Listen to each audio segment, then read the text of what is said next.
Oh, un petit Space Marine comme c'est mignon. Bonjour, comment tu t'appelles? Je m'appelle Utar, je suis un clone et je vais t'arracher les couilles pour les vendre au marché noir. Les enfants sont merveilleux. Ouais, ta gueule. Ensuite, j'irai dépenser mon fric sur My Hobby Place. Jusqu'à moins 20% de réduction sur toutes les figurines et matériel de hobby. Et tu vas me choisir moi comme créateur à soutenir? Non, t'es moche et tu m'as traité de Space Marine.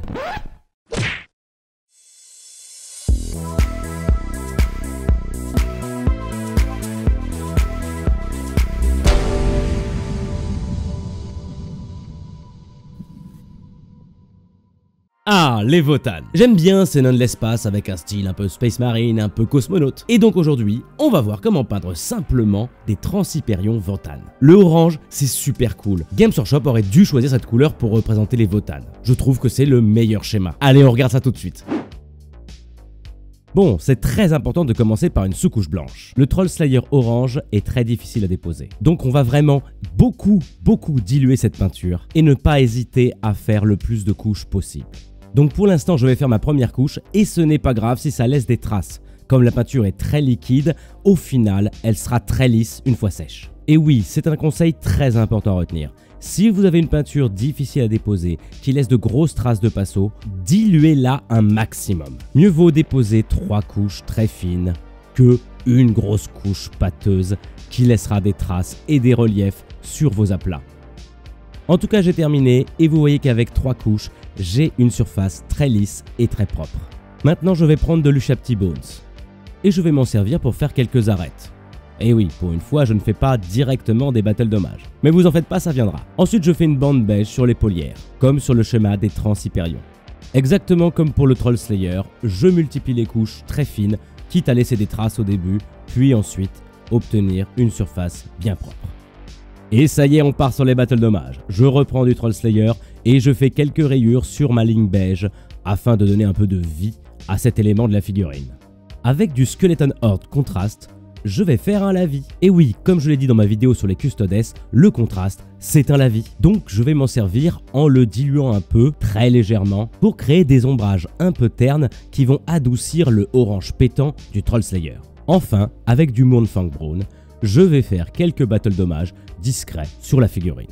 Il ne faut pas en faire trop, sinon la figurine risque de manquer de lisibilité. Et voilà une bien belle armure. Avec du Mechanicus Grey, on va s'attaquer à la partie la plus longue. On va juste peindre entièrement toutes les parties non armurées de la figurine en gris Mechanicus. On fait l'intérieur du casque, on fait tous les tissus, les bottes. À la limite, vous pouvez laisser les sacoches en blanc. Et maintenant, au Nunoil, on va faire un shade général.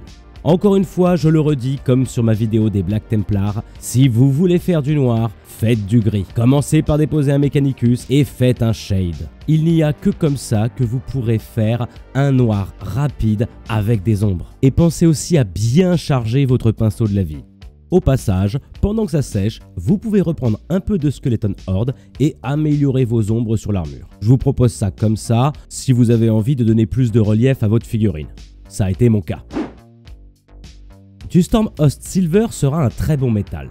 On cherche justement à avoir un métal clair pour contraster avec le gris des tissus. Je fais un brossage à demi-sec, car il faut que la peinture se dépose quand même en suffisamment grande quantité, mais j'aimerais aussi qu'elle laisse du noir quand même. Ensuite, je vais faire un lavis à Grax sur le métal. Oui, d'ordinaire, on se serait dit que ce serait un Unoil, mais je veux justement donner un aspect vieux métal. Je vais tout particulièrement charger la hache. Et ensuite, avec un doigt, je vais juste gommer le lavis du tranchant de la lame. Et ensuite, je vais faire un reflet sur ma lame. Il me suffira de charger mon Agrax sur le bas ou le haut de la lame en miroir, comme mon tuto sur le métal. Pour les détails, je vais commencer par faire un peu de blanc. Et avec du blanc très dilué, je vais en mettre sur la lampe du plastron. Et je n'hésite pas à multiplier les couches pour que ce soit bien blanc. Ensuite, je vais m'attaquer au beige. Ça me demandera aussi plusieurs couches de peinture. Et donc, je vais faire la ceinture et les sacoches. Ensuite, je prends du mood green et je le dilue vraiment beaucoup. Je mets un maximum d'eau. Et je vais le déposer dans la lampe du plastron et dans la visière du casque. Ensuite, El Famoso Séraphin Sépia et je le mets sur tout le beige que j'ai fait. Pour le socle, je vais fabriquer une pâte au bicarbonate de soude. On mélange de la colle blanche, de l'eau et du bicarbonate de soude et on en met sur tout notre socle. Assurez-vous d'avoir une couche bien épaisse parce qu'ensuite on va mettre un peu de relief dessus. Avec un pinceau, on va faire des petits cratères. on va retirer une partie de la pâte au fur et à mesure pour créer des arrondis, des cercles. Une fois que le socle est à moitié sec, on va utiliser le dos d'un pinceau pour encore mieux sculpter nos cercles en cratères. Ensuite, avec une petite pointe de métal, on va faire quelques traits en soleil autour de notre cratère. Ça imitera la projection de débris. Ensuite, on va peindre entièrement le socle en Mechanicus Grey. On dilue bien et on répartit sur tout le socle une couche uniforme. Après, avec du lamiane médium et du grès cire, on va se faire un petit jus maison. Pensez à bien secouer votre peau de médium, sinon vous risquez d'avoir un effet brillant au séchage. Puis, on va badigeonner gentiment tout notre socle avec. Ensuite, on va aussi en mettre sur les pieds et un peu sur les jambes de notre votane. On cherche à bien l'harmoniser avec le socle. Ensuite, toujours avec notre grès cire, on va brosser à sec le socle et on va faire pareil avec le bas des jambes et les pieds de notre votane. Enfin, comme sur mon tuto sur les 5 socles faciles, je vais mettre des chips d'améthyste et on va pouvoir voir le résultat.